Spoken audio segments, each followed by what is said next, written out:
ठोकरी रे दिल्ली में कभी नौकरी पटैले बाटे छोकरी तो हमर रोजे की मुसर बिना खरी सखी रे सैया बिनु लागे ना मनावा कौना रे सब दिन प कौना रे छौरी प कौना रे सब दिन पलू भागइले रे हमर हीरो सजनामा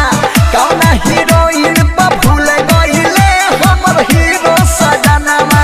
कौना रे सब दिन पलू भागइले रे हमर हीरो सजनामा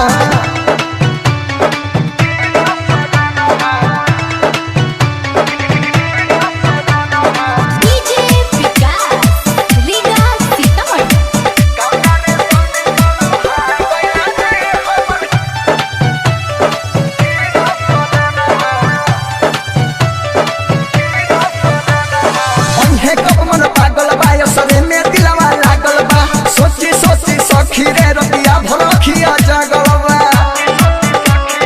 रे सुनना अन्हे कब मन पागल बाय सरे में दिलवा लागल बा सोची सोची सखीरे रतिया भरखिया जगलवा पिया बिना सुन सुन लागे अंगनामा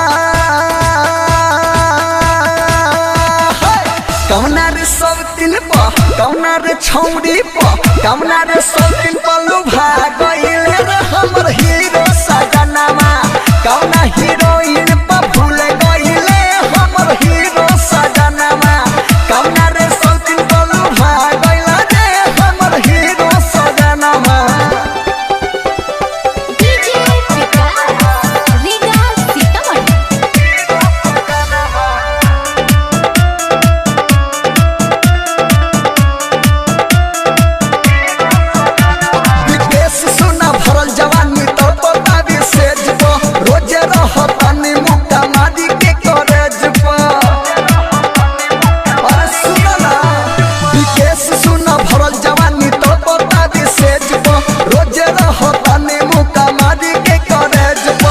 राइटर सुरेश हमर कल पे कंगनावा कौना रे सब दिन प कौना रे छौरी प कौना रे सब दिन पलू भागइले रे हमर हीरो सजनामा कौना हीरोइन प भूल गइले हमर हीरो सजनामा कौना रे सब दिन पलू भागइले रे हमर हीरो सजनामा दिल्ली में कभी नौकरी पटैले बाटे छोकरी तो हमर रोजे की मुसर बिना खरी सखी रे सैया बिनु लागे ना मनावा